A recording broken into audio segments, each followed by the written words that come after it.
Hi there.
So I just finished this guitar literally 12 hours ago.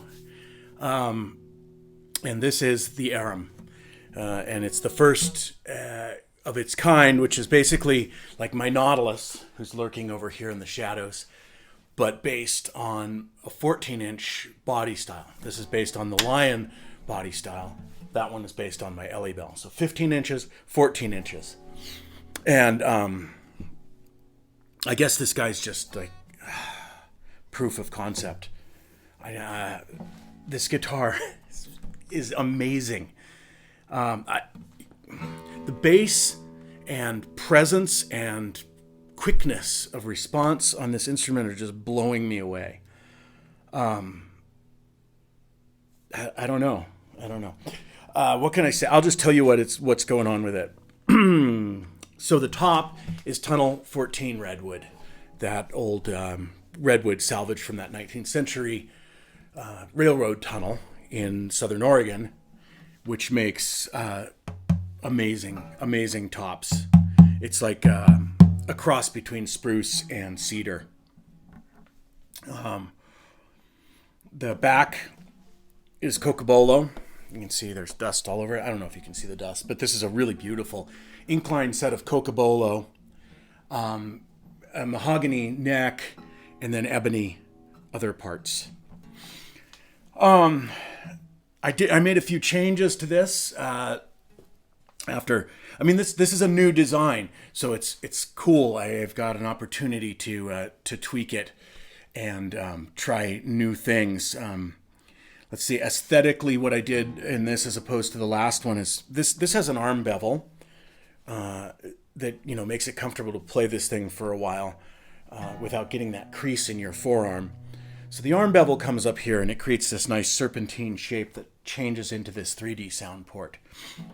And where it swells out here like a stroke of calligraphy, I also imitated that up here. So the sound hole here swells out and creates a very natural sort of curve. I call this the 3D sound port because on the side here, a lot of guitars these days, high-end guitars, have sound ports. People finally realized how great they are giving sound to the player. And I decided to make the sound hole and the sound port one thing. So I call it the 3D sound port because not only is it in this dimension, but it's also in this dimension. It cuts into the sound. And it really works well. I think it's a beautiful thing. And it also just, when you look where it is, here I am playing, and it just projects the internal sound of this instrument right at me, right at the player. This also has a little bevel back here on the rib, so where it sits against your ribs, it's very comfortable. It has a very steep cutaway here, so you can reach up this 12, 13, 14, 15, 16, really departs the body at the 17th fret. And the fingerboard is elevated as well. I elevated the fingerboard for a couple of reasons. One is my friend Brad pointed out on my prototype that I built a long time ago. When he was playing with finger picks, he felt like he was going to hit the top. So elevating the fingerboard, even though the distance off of the board here at the bridge is the same, by elevating this fingerboard and sort of diving the front of the guitar down, you get more space to play. And you also have access up to the 21st fret here, just without any problem. So this neck allows you to use the whole fingerboard. There's a third thing, which is that it very slightly changes the string angle, which the strings depart from the bridge here. And I think that contributes to its sort of harp-like abundance of overtones.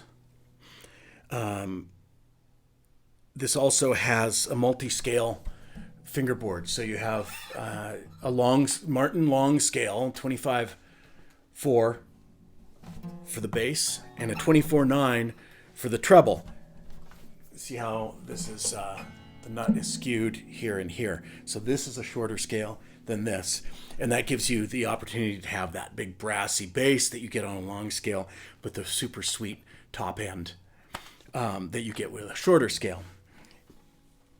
In addition, what really makes this guitar, all of these things contribute to its differentness, but the fact that it's radially braced on the top makes a huge difference. No longer is the sound hole in the middle, and an X brace, which is effectively sort of truncating the top and making the sounding area be the lower 2/3 of the top. It's now incorporated this pear shape. It comes all the way up here. This top is, you won't be able to see this on video, but the top is quite mobile compared to an X brace top, and the whole thing moves. So you've got effectively a larger instrument in a smaller body. And it's also, because of the radial bracing, it's creating a very even set of, I think of the braces as much structure as they are controlling the vibration of the top. And with X bracing, you want to sort of break the top into as many small pieces as you can. If you have large unbraced areas, those can be responsible for wolf tones, for frequencies that jump out or frequencies that are dead. You want the top to be fairly uniform in the way it vibrates, and with the radial bracing, it makes that like a no-brainer. It really just lays it out in a way that creates very even pie sections of top, and I think the result is an evenness in tone that's unparalleled. Now, one of the things that's really amazing about this guitar to me is the natural reverb. So I don't know if you can put on headphones to hear this, but I'm just going to play a little phrase up in the treble section, and I want you to notice how even after I stop playing a note, the note still is bouncing around inside the guitar. It makes for this like you're playing in a big cathedral. So check this out.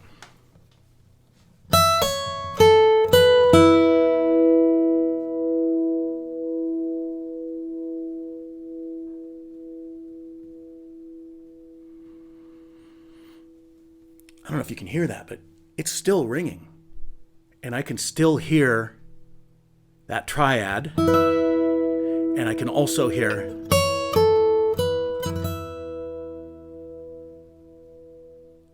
it's a stunning effect.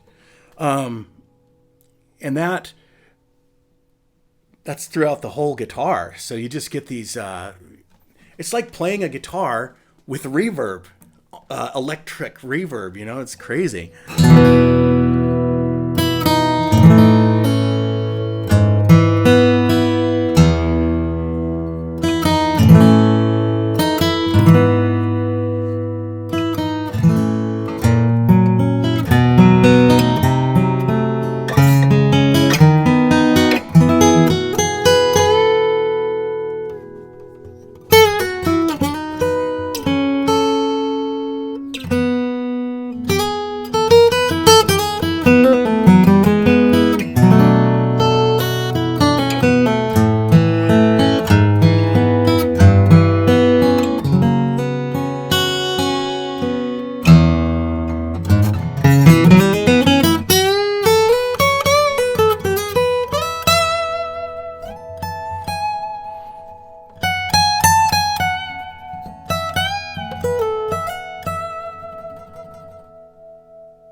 And if you have earphones on, you can hear that it's still ringing.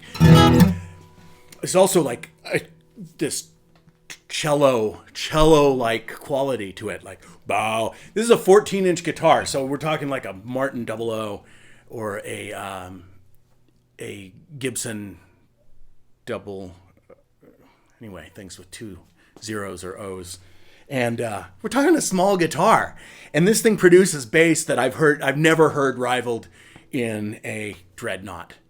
It's just, and you have to be in the room, I'm sure, to really hear how all-encompassing that is.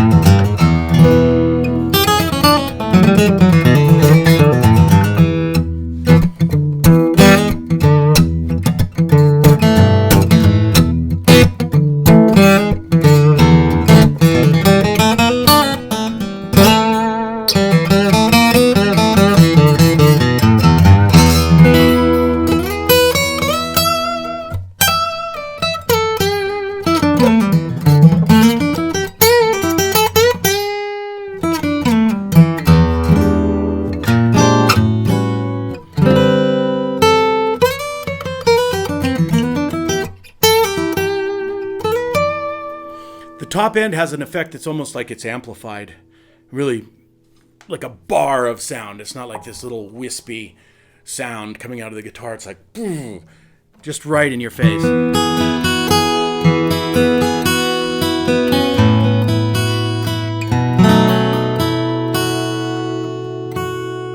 of bent the strings out of tune.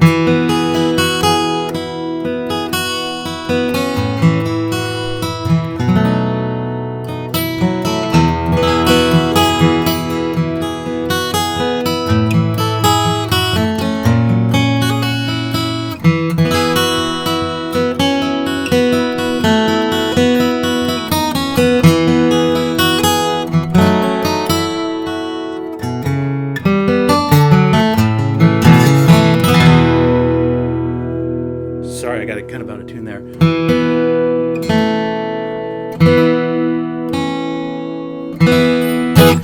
So anyway, this is the Arum. It's the new guitar. I'm just like, I had this one, the Nautilus that I did, that if you saw the video for that, I was kind of over the moon about that one. But this one confirms that it's a repeatable experiment.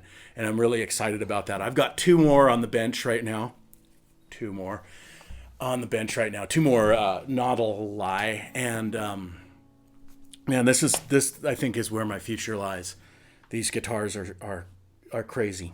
So that's it for now. I know I just sound like I'm totally bragging, but I almost feel like I'm just lucky, that I kind of stumbled into this design through sort of blundering around through various design ideas, building various prototypes which were less successful, and then honing in on something. So I just am excited to share it and have something that's real. And so is Biscuit. Hi, Biscuit. All right, I'm out of here. Thank you very much.